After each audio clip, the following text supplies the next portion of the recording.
What's up, guys, and welcome back to the doctor's office. I am Dr. K. Ray Knight, here to give you the proper diagnosis and prognosis for everything comics and comic book characters.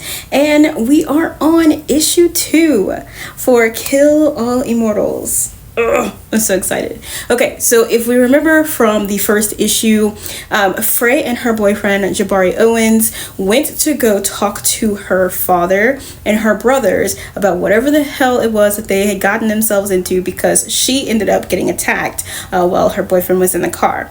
And it actually turns out that her father is the one who set that attack up, and it was to kill Jabari because he is a reporter, and they find something super suspicious going on with him in particular as it pertains to the family, because they think that he is trying to expose the family for what it is that they do. And he actually informs them that he is doing a story on Frey and Frey only. As she is covered in blood and they are leaving, they're going to the airstrip, and as they get to the airstrip, there is a bunch of soldiers there who are told dead or alive, so they've demand that she and he get out of the car or they will shoot. And Jabari's just like, bro, what the fuck? So she's like, he's like, I really was only doing the story on you. And she's like, I really don't have time to talk about this. And she tries to explain to him that her father is Erik Erik the Red, and that her entire family is just a family of immortal people. And actually in the beginning of this book, we get in the past where they are taking over a village, and she refuses to kill one of the people, so he has Thor do it. So she has been in this not wanting to kill innocent people and show people mercy thing for a long time. That being said, she's like, well, it's been a few centuries since I've done this, but I can't be too rusty. And she does manage to kill just about all of them. She does get shot several times, but not really a match for her because she is an immortal, of course. And they do get on the plane and force the pilot, who says that Erik will kill him if he helps her. And she's like, I'll kill you now. So you want to wait now, or you want to do it now, or wait till later? Pick your thing. So he gets them in the air, and her father actually has the audacity to call her cell phone as if she's going to answer and be like, yeah, Dad, I'm just going to turn back around. And he even Owen Jabari is just like, we have to go back. She's like, we're not going back. My family is back. I'm not going back there because they're trying to kill you. Like, I've already overstepped my bounds by helping you against my family. Like, this is just things that we don't do. And so he starts then asking her how they became immortal. And she doesn't really remember all of the details. What she does remember is that Idun, who is the Norse goddess or Viking goddess of rejuvenation, the legend was that Loki stole her and took her to Jotunheim. But in reality, it was actually Erik the Red and her brothers who did that. And they didn't explain why or how it worked. But what she knew was that they took her and that they were now immortal. So Jabari's just like, okay, so we find her. And I don't know, because I'm kind of on Dad's side, leaning towards Dad's side, because Jabari's doing kind of some weird things, especially with the fact that this is not your family, this is not your situation. So she says that they can disappear, and he's like, I can't just disappear, we need to go to the authorities. And she's like, you're not listening to me, we can't go to the authorities. My father has authorities, like he has cops, feds, everybody, politicians, criminals, he has everybody in his pocket. My family is very, very old. You ain't listening. And so she's like, if we're going to find him, we actually need to lay low, go off the grid, essentially, and we need to go to find my father's sailing logbooks. So that is essentially what they decide to do.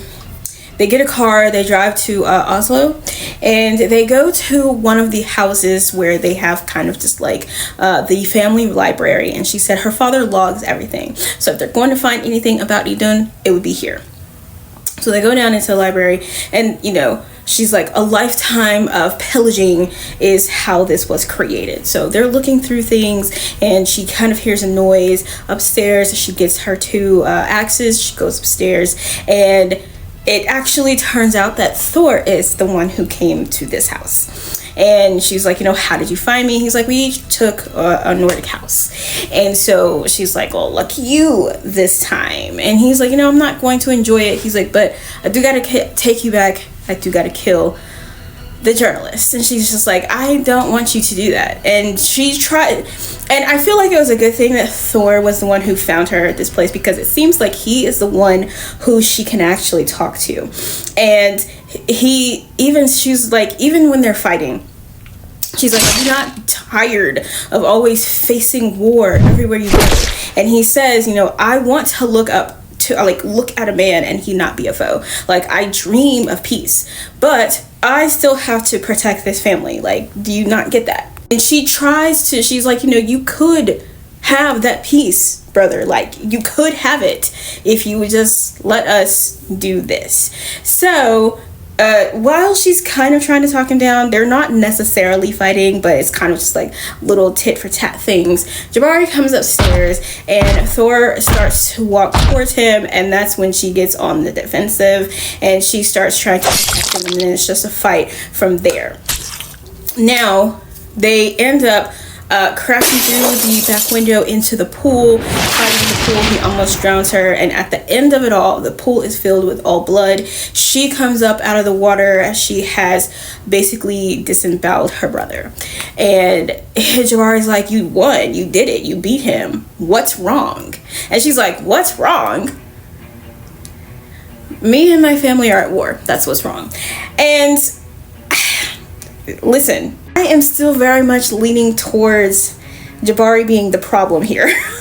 Like, especially with the what's wrong. Like, she didn't just murder her brother. And while they can't die, I'm sure that and as she explained in the car, there are wounds that are harder to heal. She just disemboweled her brother in a pool.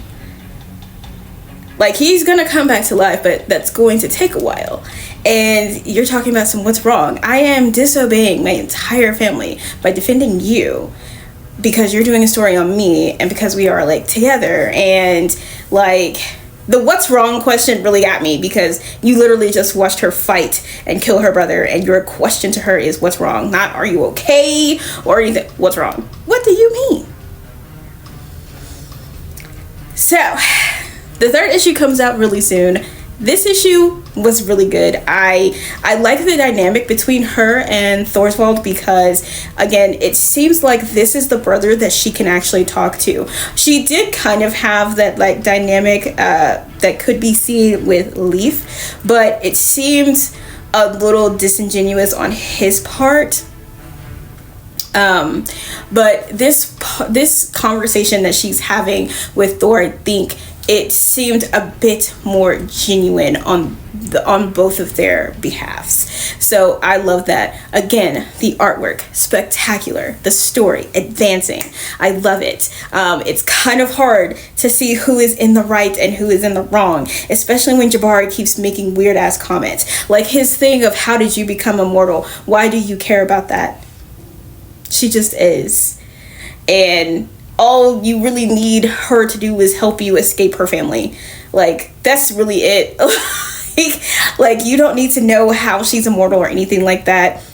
The what's wrong question at the pool is still bugging me. So, I think it's doing a really, really good job framing him in that suspicious activity. So, but let me know what you guys think. That is it for this episode of The Doctor's Office, and I will see you guys at your next checkup.